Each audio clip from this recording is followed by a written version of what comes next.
So why should these spikes be hung with corpses?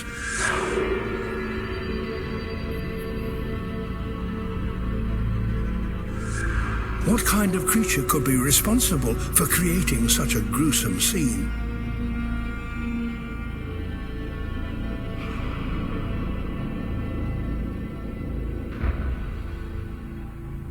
There's a mysterious killer at work in this desert.